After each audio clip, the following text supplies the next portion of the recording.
March snow still clung to the shoulders of Vermont's green mountains when 17-year-old Brina Maitland finished her evening shift at the Black Lantern Inn. The Friday night air carried that peculiar late winter smell, wet pine wood smoke from distant chimneys and the metallic bite of ice what would not surrender to spring. Inside the small restaurant tracked along Route 118 in Montgomery. The kitchen's warmth had fogged the windows. Bina untied her apron, cold golden night to the cook, and stepped into the parking lot where her 1985 Oldsmobile Sigan waited under a flickering sodium lamp. She was barely 5 foot 3 inches with shoulder-length brown hair pulled into old ponytail. Still wearing her server's uniform, black pants and white collared shirt. Friends described her as determined, someone who had left high school early to earn her GED and now juggled two jobs to save money for college. That night, March 19, 2010, she slid behind the wheel, turned the ignition, and the Oldsmobile's engine coughed to life. Security footage from the restaurant's rear camera captured her tail lights pulling onto the dark rural highway at exactly 11:47 p.m. The two-lane road stretched empty in both directions, flanked by dense forest and the occasional frame house set back from the pavement. Brina never made it home, less than a mile from the Black Lantern. Her car was discovered the next morning, but not on the road. A passing neighbor noticed the Oldsmobile's rear end jutting from an abandoned farmhouse. The vehicle backed so forcefully onto the building's wall that its trunk was wedged against weather clapboards. The front wheels sat in tall grass. The driver's door hung open. Brenna wore apron lay crumbled on the ground beside the car, along with her purse, wallet, phone, and keys still inside. Her jacket remained on the back seat. The engine was cold. How does a cautious young woman driving a familiar route home end up with her car deliberately rammed into a derelict structure, then vanished without a trace? No skid marks made the pavement, no blood marked the interior. No witnesses heard a crash or saw a struggle. It was as if Bernia Metal had driven to that forsaken spot, destroyed her own vehicle in reverse, abandoned every possession, and walked into the March night, wearing only her old clothes, a scenario so unlikely it bordered on impossible. The discovery ignited immediate panic across Franklin County. Vermont State Police descended on the scene before noon on March 20th, cording off the farmhouse and the Oldsmobile with yellow tape. Detective Sarah Howering, a 15-year veteran with the Bureau of Criminal Investigations, took lead. She stood in the muddy driveway, studying the collision pattern. The car's rear bumper had punched through the farmhouse routing boards, creating a gaping hole. Elaine's first thought staged, no accidental crash produces this geometry.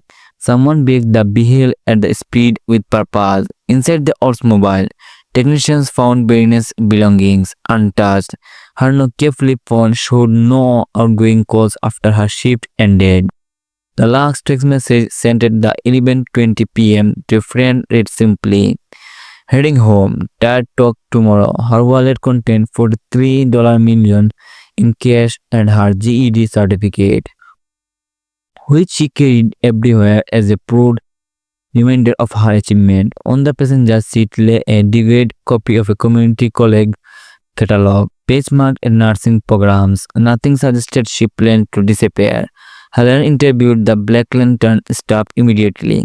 The cook, an older man named Dennis, who would worked there for decades, remembered brilliantly being in good spirits despite her fatigue. She talked about picking up extra shifts, he said, voice shaking, wanted to start classes in the fall. No one recalled seeing another vehicle in the lot when she left. The security camera's grainy footage confirmed she had been alone. By evening, Benny's parents, Bruce and Kelly Maitland, stood in the farmhouse driveway, faces pale with incomprehension. Bruce, a carpenter with clasped hands, kept circling the Oldsmobile, touching its trunk as if contact might reveal answers. Killian nurse at the county hospital clutched her daughter's jacket from the back seat, pressing it to her face. She would not live without this. Kelly whispered, not in March, not at night. The first 72 hours of a missing person investigation are critical. Howling me the statistics. After 3 days, if someone has not been found, the odds of a safe return plummet. She mobilized every available resource. Canine units tucked Bernice scanned from the car to a point 20 yards into the forest, then lost it, suggesting she would been picked up or carried. Helicopters swooped the densely wooded hills, the searchlights cutting through the canopy. Volunteers from Montgomery and neighboring towns formed lines, combing fields and creek beds, sailing Bernice's name into the silence. Nothing. The local newspaper, the County Messenger, ran Bernice's photograph on the front page, a school picture showing her slight smile and clear eyes. The headline read, "Teen vanishes after sheet, car found abandoned." Tips flooded the police station. Someone claimed to have seen a girl matching her description hitchhiking near the Canadian border. Another reported a suspicious man in the area that night. Every lead was logged, investigated, and ultimately led nowhere. On March 23rd, 4 days after the disappearance, Howard held a press conference in the Montgomery town hall. The room was packed with reporters, anxious townspeople, and Bernard's family. Howard kept her voice measured, professional. "We are treating this is a potential election. The positioning of the vehicle indicates another party was involved. If anyone has information, no matter how insignificant it seems, please contact us immediately." Behind her, a poster displayed Brenner's face beside a photo of the crashed Oldsmobile. The juxtaposition was jarring. The girl's hopeful expression next to the violence of the collision. Bruce Medill stepped to the microphone, hands trembling. "Please," he said, voice cracking. "If you have my daughter, let her come home. She's just 17. She has her whole life ahead." Kelly stood beside him, silent, tears streaming. As the press conference ended, Howard returned to her office and suitcase files across her desk. She'd worked abductions before, but this one felt different. The abandoned belongings suggested Brianna had not left willingly. The deliberate car crash implied staging, perhaps to mark evidence or buy time. And the complete absence of witnesses on a rural highway at midnight was not uncommon. But it was convenient for someone who wanted to disappear to go unnoticed. Howard drew a timeline on her whiteboard. 11:47 p.m. Brianna leaves work approximately 11:52 p.m. Estimated time to reach the farmhouse, sometime between midnight and dawn. Car discovered. She circled the 5-minute window. What happened in those minutes? Who was waiting? Or had Brenna Bill floored? A note from the canine handler caught her attention. Scent trail ends abruptly. Dog indicated possible vehicle pickup. Howard underlined the words. If someone had taken Brenna, they would be planned ahead, knew her route, her schedule, her vulnerability on that empty stretch of road. Outside, much darkness settled over Montgomery. Porch lights burned in solidarity across the town, a silent vigil for the missing girl. But the forest beyond the farmhouse, where Brenna trail vanished, only cool wind moved through the trees, and somewhere in the gap between the last confirmed sighting and the abandoned car lay the answer to a question that would haunt Vermont for years. Why is the Brenna metal? The investigation had only just begun. Each clue from the stage crashed to the forgotten witnesses' accounts about a figure seen near the farmhouse would slowly unravel, secret bite beneath the frozen ground. A secret bite beneath the frozen ground. But on that fourth night, as Howard started at Brenna photo pinned to her office wall, She made a silent promise, I will find you within 42 hours of Bernard's disappearance. Detective Howard's investigation shifted from search and rescue to something darker. The stage crash, the abandoned belongings, the abrupt end to the scent trail all pointed toward foul play. She needed to answer the hardest question. Who would want to harm a 17 years old girl working two jobs to pay for college? Howard began with Bennett's inner circle. Her phone records revealed frequent contact with schoolmates, co-workers, and family, but no number appeared with unusual frequency in the weeks before her disappearance. Raymond Ricard, a 24-year-old construction worker, Brina had dated briefly the previous summer. The relationship had ended badly. According to Brina's closest friend, a girl named Amanda Phillips, who worked alongside her at the Black Lantern, he got possessive. Amanda told Howard during an interview at the police station. Her voice tight with worry when Bray broke it off last August. He kept showing up at the restaurant, made her uncomfortable. She told him to stop calling, but he would not let it go. Howard pulled Ricard's file. His record showed two period arrests, one for destroying conduct at a bar in 2007, another for a domestic dispute at a bar in 2007. Dispute with an ex-girlfriend but paternalized flags.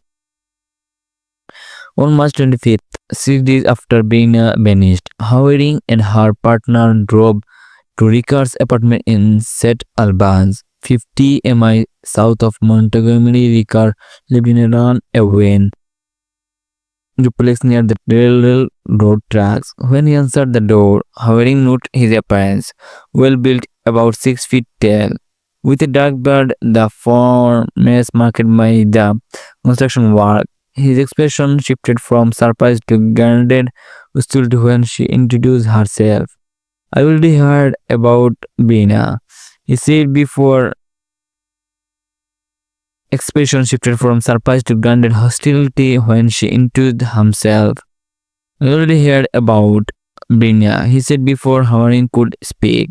So it on the news. It's terrible, but I don't know anything might if we come in.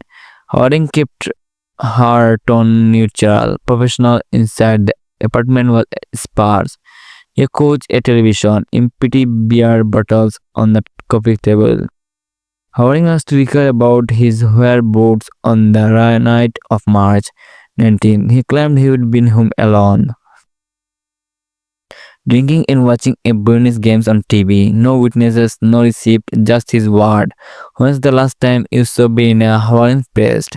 Ricard sketched his beard, eyes darting toward the window. I don't know, months ago.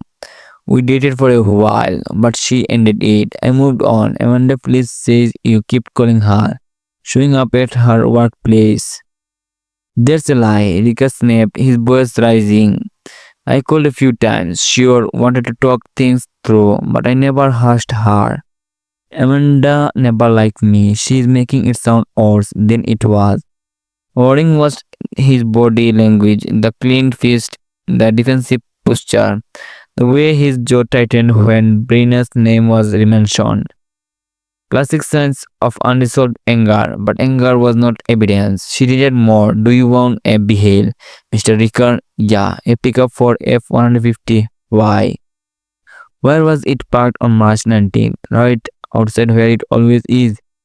Howard made a note. A pick-up truck could easily have flowed Brina's Oldsmobile that night, push her off the road, transport her away from the scan, but without physical evidence tying Ricard to the farmhouse, she could not make an arrest. Not yet. Before leaving, Howard asked if Ricard would consent to a search of his vehicle and apartment. He hesitated, then struggled ahead. I will be got. Nothing to be had. She conducted the afternoon with the forensic team yielded something, nothing inclusive. No blood, no torn clothing, no items belonging to Brina. Ricard's truck showed normal wear, but construction debris, fast food wrappers, but no signs of a strangle or recent deep cleaning. Howard's frustration mounted. She knew her gut This man was connected. But gut feelings did not hold up in court. Back at the station, Harding compiled her findings into preliminary report. Raymond Ricker remains a person of interest. His story of possessive behavior toward victim. No alibi for night for disappearance. No physical evidence linking him to the scan. Insufficient grounds for arrest at this time. The words still hollow. Baroness' parents deserve answers, not buoyant correction. But Howrin had worked enough cases to know the danger of moving too fast.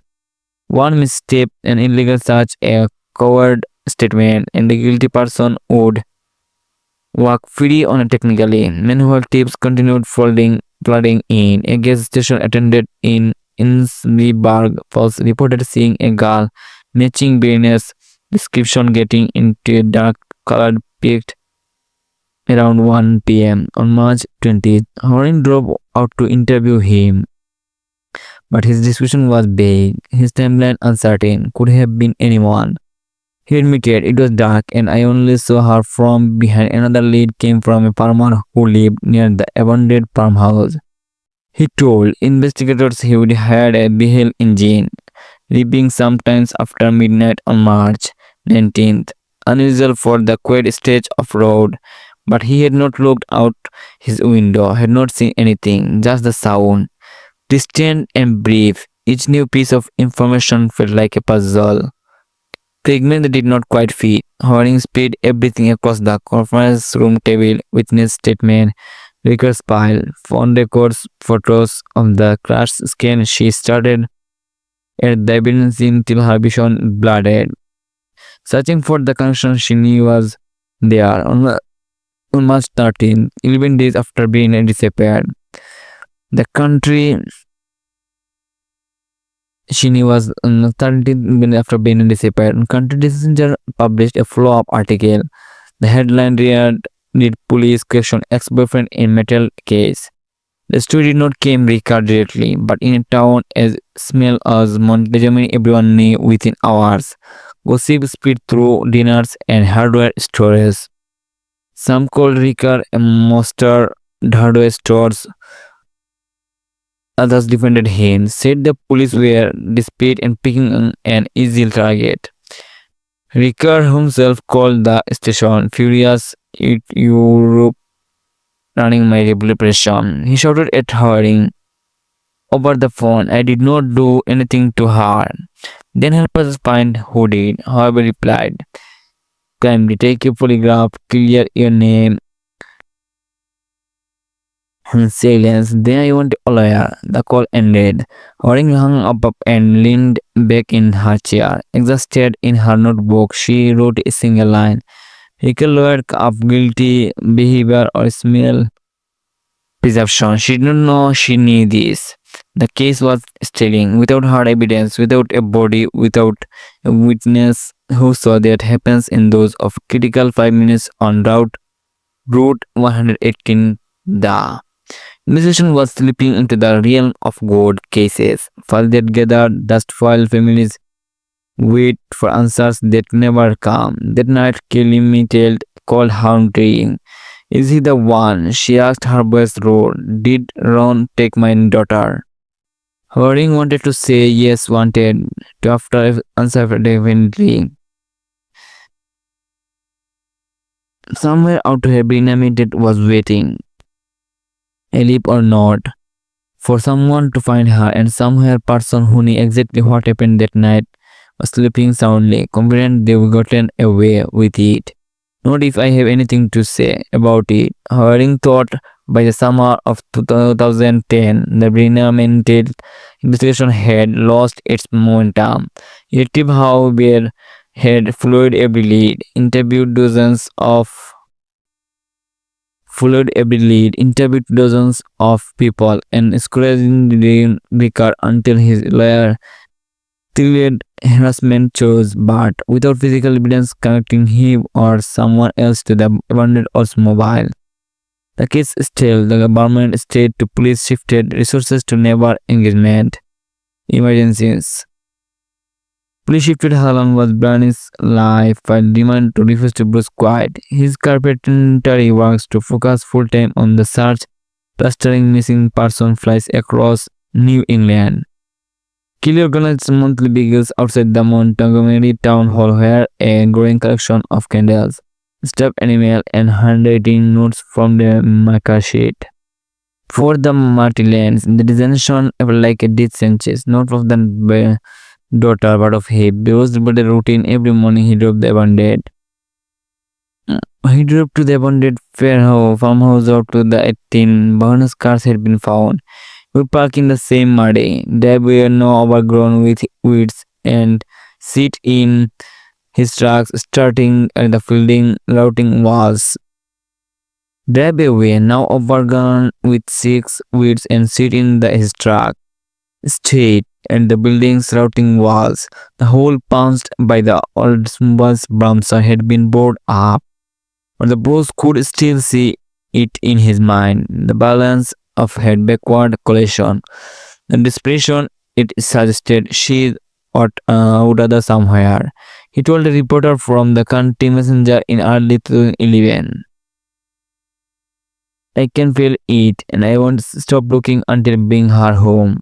Kelly channeled her grief differently. She returned to her nursing shifted at the hospital but spent every free hour researching other road cases, studying forensic techniques, collecting victim advocacy groups. She became an expert on the gaps in the environment, missing persons protocols, how rural. Departments like resources, how evidence could be misidentified. Brookier's case in 2012, 8 years of disappearance. Kelly convinced the state legislature to pass Venus law, which mandated coordination between local and state police in missing person investigation. The victory was bittersweet. It might have saved future families from their nightmare, but it did not bring their stern daughter back. Manuel Ramon Rica moved to New Hampshire.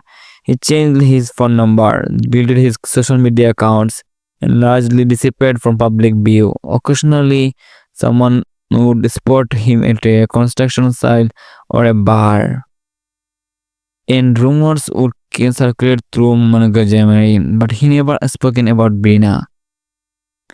Never acknowledged the cloud of suspicion that still hanging over him. Detective Home, however, through working other cases, kept a personal file on working other cases. Then in her home office, late at night, unable to sleep, she would review the evidence again. The stage crash, Ricardo's wake, Aldivi, the canine trail, the Indian abruptly. She would be written in her private notes a year earlier. This was not random. Someone knew her schedule, her route, her vulnerability. Someone watched the wanted in vulnerability. Someone was admitted. 2014, a break almost came. A hiker in the Northeast Kingdom, Vermont's remote wilderness area, discovered skeletal remains. Woodness area discovered means near an old logging road. The state medical examiner was clothed in air for the agonizing days. The matters waited for DNA results. Bruce could not eat. The state medical examiner was called in, and the agonizing days, hematologist waited for DNA results. Both could not eat. Kelly could not sleep. They had each other in their kitchen, preparing for the host confirmation. The remains belonged to a small-aged man who'd been missing since the 1990s. Separate tragedy, but not theirs. Relief was separate tragedy, but not theirs. The thief was the only temporary. Not knowing was its own fortune. By 2016, 7 years knowing was its own future. By 2016. 7-year bruise he passed Bina would have been 24 bruise. He had aged a bruise in those years. His hair gone away. His shoulders permanently stopped as if carrying an indescribable weight. Kelly still organized begins, but the attendance had dwindled to a core group of dozen people, family close, friends and few community members who refused to forget the Kudu case until reviewed. Awareness of crucial Mobile now rusted to stripped of parts, Venus belongings sealed in plastic bags. Photos of the car since their colors fading. Detective however retired in 2018. On the her last day, she visited Cully Maitland and the family's small ranch house outside Montgomery. Through it all, Kelly maintained kept her vigil. Every March 19th, she stood outside the Montgomery town hall with a candle, reading Britney's name aloud, refusing to let silence climb her daughter.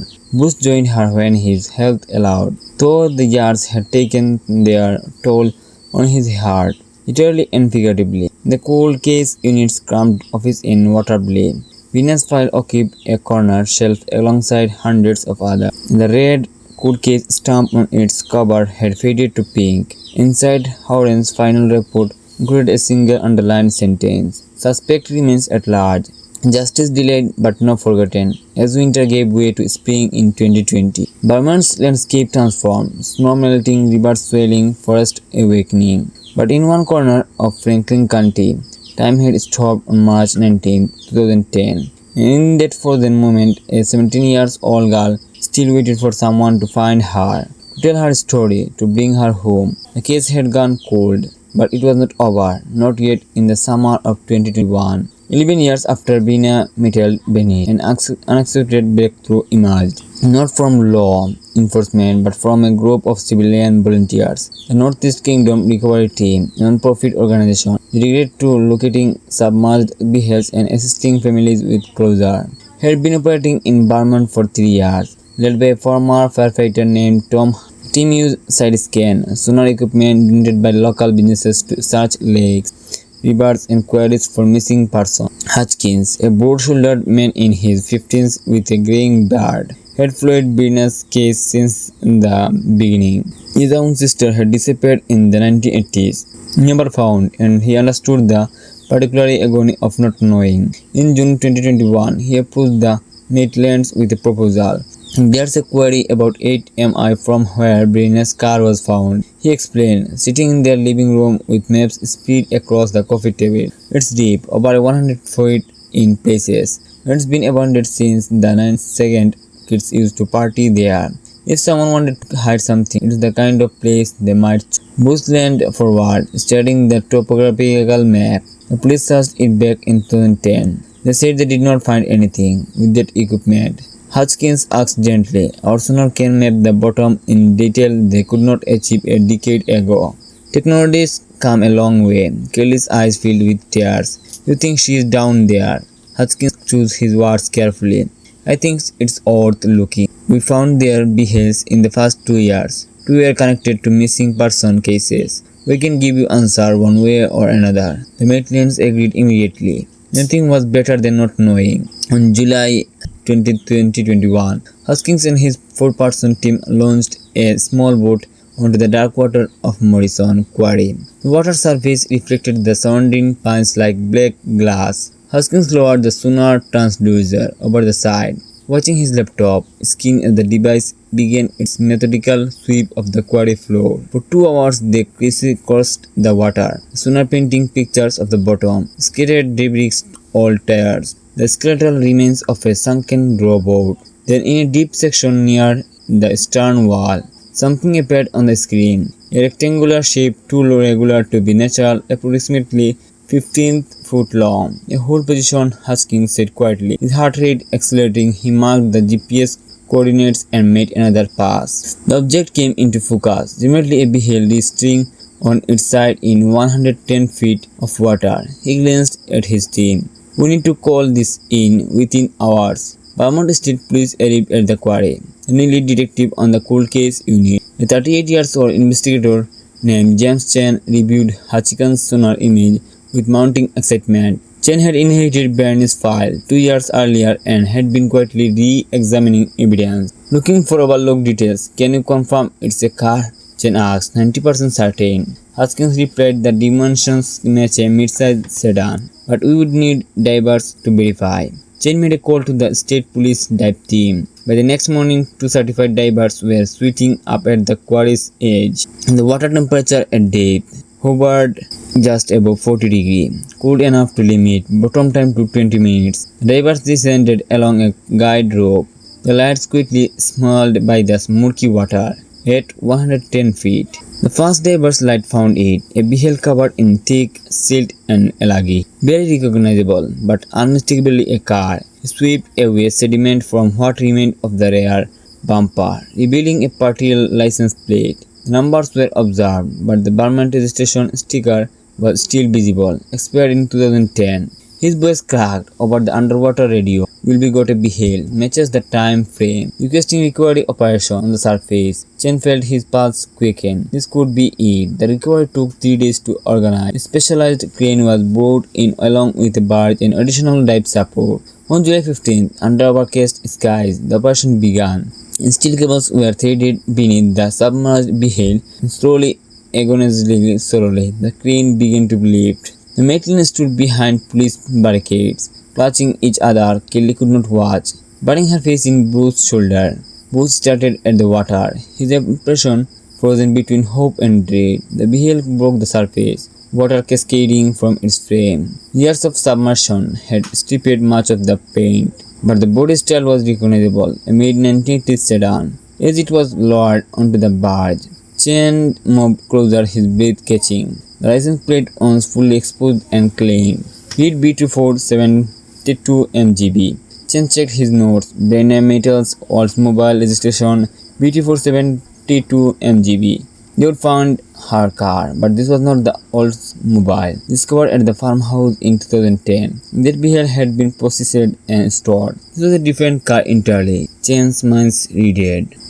Then he understood Brina had brought a friend car that night. He quickly checked the original case file. Yes, there it was, buried in an early witness statement. Brina's Oldsmobile had been in the shop the week she disappeared. She would brought a 1987 book Century from a co-worker. Detail had been noted but never followed up on because her personal Oldsmobile was what they would be found crashed at the farmhouse. Someone had staged the scan with the wrong car. As the book was opened, the smell of decay rolled out. Chen's stomach turned. Inside, wrapped in plastic sheeting on the trunk, where skeletal remains smell consistent with a young female beside the bones. Lay water damaged part beside the bones. Chen carefully extracted it, opening the wallet inside. Brenda maintains driver's license started back at him, her 17-year-old face smiling from the laminated card. Chen stepped back, removed his gloves, and walked to where the Maitlands waited. He didn't need to say anything. Kelly collapsed, her knees giving out. Bruce caught her hand. They sank together to the ground, holding each other as 11 years of hope finally shattered. The recovery of Brina materials remains from Morrison Quarry transformed the investigation overnight. What had been a missing person case with theories of abduction became an undeniable homicide. Detective James Chen immediately secured the Buick Century and its contents, transporting everything to the Vermont Forensic Laboratory in Burlington for comprehensive analysis. The skeletal remains were positively identified through dental records within 48 hours. Brina had been wrapped in heavy plastic sheeting, the kind used in construction, and placed in the trunk before the vehicle was driven into the quarry. The medical examiner's preliminary findings indicates blunt force trauma to the skull consistent with being struck by a heavy object. Time of death, approximately March 19th or 20th, 2010, matching the night she disappeared. Chen knew this discovery raised a critical question. If Brina's body had been in the quarry for 11 years, whose oars had been crushed into the farmhouse that same night? He pulled the originals case file and reviewed every detail with fresh eyes. The stage crash made sense now. Someone had taken Brenner's personal Oldsmobile, which had been at Jerry's auto repair in St. Albans, and deliberately crashed it into abandoned farmhouse to create a false crime scam. Jerry planted her apron and purse to make it look like an abduction from that location, directing police attention away from the real dump site. Morrison queried 8 miles in the opposite direction. On July 18, Chen convinced an emergency task force meeting. The room included forensic specialists, the state medical examiner, and representatives from the Attorney General's office. Chen stood at the whiteboard, marker in hand. Our perpetrator had detailed knowledge of Barney's life. He began. Then she would be brought the week that week. The knee where her Oldsmobile was being repaired. They had access to both behaves. This was not random, it was planned. A forensic technician raised her hand will be started processing the wig. The plastic sheeting yielded partial fingerprints, degraded but possibly usable. We are running them through a pass now. Chen noted. What about the Oldsmobile from the farmhouse scam? Was it ever fully proceeded? An older detective, Robert Gaines, who worked the original investigation, spoke up. We tested for prints back in 2010, but the focus was on finding Brennan alive. We did not treat it as a homicide scam initially. Evidence collection was thorough, but not exhausted. We need to reprocess everything, Chen said firmly. The Oldsmobile, the farmhouse witness statements, all of it. Modern techniques might find what we missed. The Oldsmobile still in evidence storage was transported to the lab. Forensic technician applied luminol to the interior, searching for blood traces invisible to the naked eye. The driver's seat, faint blue-green luminescence appeared under UV light. Blood long since clean but chemically detectable. DNA analysis confirmed it was Bernice. This was the breakthrough Chen needed. Bernice had been injured, possibly killed inside her own Oldsmobile before her body was moved to the Buick and disposed of in the quarry. The staging had been elaborate. Murder in one behead, disposal in another. False skin creation with the first. Chen turned his attention back to Raymond Kricker. The ex-boyfriend had been Detective Howard's primary suspect in 2010. Investigation filed and submitted them to AFIS for comparison with the partial prints found on plastic sheeting. The system proceeded for hours. Chen passed his office drinking cold coffee waiting at 11:47 p.m. His computer chimed result 89% probability, match not conclusive enough for court on its own, but combined with other evidence it was significant. Chen dug deeper into Ricker's background.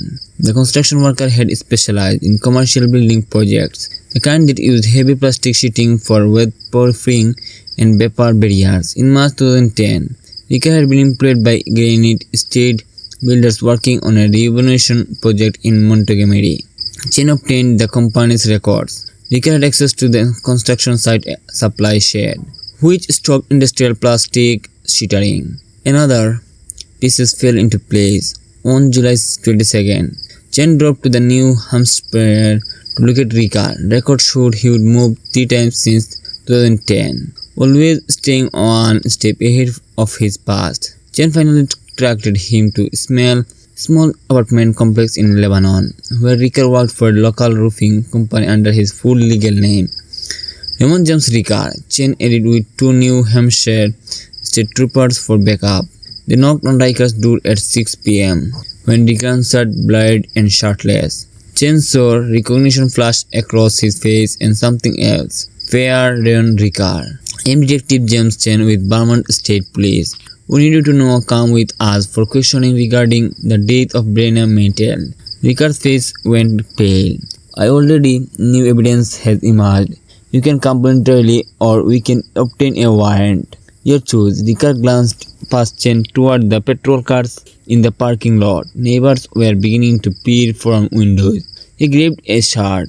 Fine, let's go. At the Lebanon Police Department, Chen sat across from Ricker in a small interrogation room. A video camera recorded every word. Ricker had aged since the last no photos. His beard now flickered with grey, his face lined with hard living. Chen opened a folder and placed a photo on the table.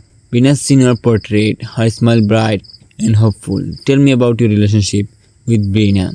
Ricker shifted uncomfortably. We dated, it did not work out. That was a long time ago. You called her 47 times in 2 weeks before they disappeared. That's what her phone records show. I wanted to talk, she would not answer. Chen placed another photo down, the book century being lifted from the quarry. Water streaming from its frame. Rickard's eyes widened. We found her, Ramon, in a car at the bottom of Morrison Quarry. She had been there for 11 years. Rickard's hand began to shake. I don't know anything about that. Your fingerprints are on the plastic sheeting she was wrapped in. The same kind of sheeting you had access to at the Montgomery construction site. That's impossible. I never leaned forward. Here's what I think happened. You flew her that night after her shift. Maybe you just wanted to talk like you said, but she rejected you again. You lost your temper. Things got physical, and when you realized what you would be done, you panicked. You raped her body, dumped the car in the quarry, then staged a fake abduction scan with her Oldsmobile to throw us off. Rickard's breathing quickened. Sweat beaded on his forehead. You can't prove any of that. We have your prints. We have her blood in the Oldsmobile. We have witnessed testimony about your obsessive behavior. We have your access to the material used, and we have opportunity. No alibi for the night she died. The room fell silent except for the hum of fluorescent lights. Chen watched Rickard's face cycle through emotions. Daniel calculation, fear, resignation. Finally, Rickard spoke, his voice barely above a whisper. I want a lawyer. Chen nodded slowly, closing his folder. Smart choices because Ramon would be got enough to charge with first-degree murder. The only question now is whether you help yourself by telling the truth or whether you get a jury decide after hearing all the evidence. As Chen left the interrogation room, he felt the familiar weight of a case coming together. The pieces were aligning. Motive, means, opportunity, physical evidence. After 11 years, Brina Mitchell was finally going to get justice. In the observation room, the prosecutor assigned to the case, a sharp woman named Diana Reeves, watched the video feed. She turned to Chen with a grim smile. Get me everything. Every fingerprint, every phone record, every witness statement. We are going to trial that evening. Chen called Kelly Mitchell with an update. He heard her sharp intake of breath when he mentioned Rickard's name. It was him, she said, not a question, but a statement of something she'd known in her bones for 11 years. We are building the case now, Chen replied. It will take time, but we are going to make sure he answers for what he did. After hanging up, Chen returned to his office and opened Brina's file, now 3 times thicker than when he inherited it. He headed the latest version. How modern technology could resurrect court cases once thought unsolvable. In families across the country who'd lost loved ones found renewed hope. Proof that time does not erase truth. The justice can be patient, but persistent. Detective Chen returned to the cold case unit with renewed purpose. On his office wall, he hung a photo of Brina alongside a note. Keep digging. The answers are always there waiting. The Maitland slowly rebuilt their lives. Bruce returned to carpentry, finding solace in creating things with his hands. Kelly continued her advocacy work, helping other families navigate the nightmare of missing loved ones. They visited Brina's grave every week, a simple headstone in the Montgomery cemetery, always adorned with fresh flowers. 1 year after the verdict, on a crisp February morning in 2024, Kelly stood before the Vermont State Legislature. She was there to testify in support of expanded funding for cold case investigation and advanced forensic technology. My daughter was missing for 11 years. Before civilization volunteers found her, Kelly told the exempt lawmakers. Imagine if police had access to that same sonar technology in 2010. Imagine how many other families are still waiting for answers that modern science could provide. We owe it to the missing. We owe it to the truth. The bill passed unanimously. The Brina Mitchell Cold Cases Initiative allocated $3 million of forensic equipment and dedicated to investigators. It would not bring Brina back, but it would help bring others home. As the spring arrived in Vermont, the snow melting, the fast crosses pushing through the earth. Life continued, but in one corner of Franklin County, time had finally moved forward. Brina Mitchell was no longer missing. She was found, remembered, and avenged on route 118, where she would be driven her last miles. Locals sometimes placed flowers on the roadside. The Black Lantern Inn, her photo hung in the staff room, a reminder that she would be real, that she would be mattered, that she had been loved, and in a maximum security prison. Raymond Raker walked each morning to the same concrete walls, the same bars, the same crushing weight of consequences. He had taken a type. Now he would give us his own, not through execution, but through decades of confinement. Every day reminder of the girls he would kill and the family he would shatter. Justice had come slowly, but it had come. And in its arrival, a community found closure, a family found peace, and a 17 years old girl finally came home.